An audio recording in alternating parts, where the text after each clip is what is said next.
They're tearing down the old Augusta Police Headquarters. I was in it a couple of months ago on a tour, and let me tell you, it was about time. But you know, when that building comes down, there's a little part of me that'll go with it, because a lot I learned about journalism was inside its walls. It was built in the mid-1930s and called the Augusta Police Barracks. Although many modern people have referred to it as the old jail, it wasn't. It had a cell block, a series of holding cells. But if you faced a city charge, you would be sent to the city stockade down near Lake Olmsted. If it was a bigger crime, you went to the old county jail on 4th Street. Regardless, when this building was built, its cells were considered escape-proof. And for the most part, they were.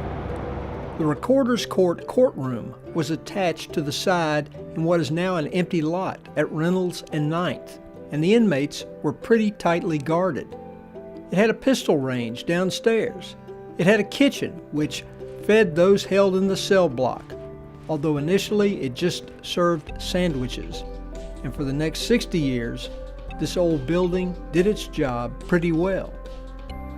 This building was old 40 years ago when I first went inside as a Chronicle police reporter, but it was said to be a place to find good stories, and boy did it deliver. It sort of had to, because it wasn't a pretty building. It was a sort of ugly brick used in all those school and public buildings that went up in the Depression years of the 1930s. It had linoleum floors, and everything inside had been painted so often, I don't know what the original color was. Okay, I do know. It was green. You could sit in a little room with a desk sergeant, and if you could tolerate cigar smoke and an unfavorable impression of the news media, he might tell you something. He could answer questions. He could tell you how to connect the dots. He could tell you where the crime areas are, or not. You could stand outside that room there on the right and listen to the roll call, listen to who they were looking for and why. You could find out who they'd caught. And you could always go check out the Records Bureau over on the left. They seem to have the best looking women working in the Records Bureau. I spent a lot of time in the Records Bureau. I think they all ended up marrying lawyers. You could pull crime reports from the records room. You could drop in on the police chief and ask him to tell you secrets. And guess what? Sometimes he did. Sometimes it wasn't stuff he wanted to talk about. Like when I wondered why his guys were hauling boxes of liquor from the basement and taking it to the department fish fry. If the homicide detectives liked you, they'd let you sit in on murder interrogations.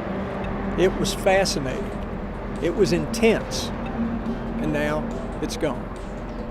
They don't let you sit beside a desk sergeant and listen to him tell stories.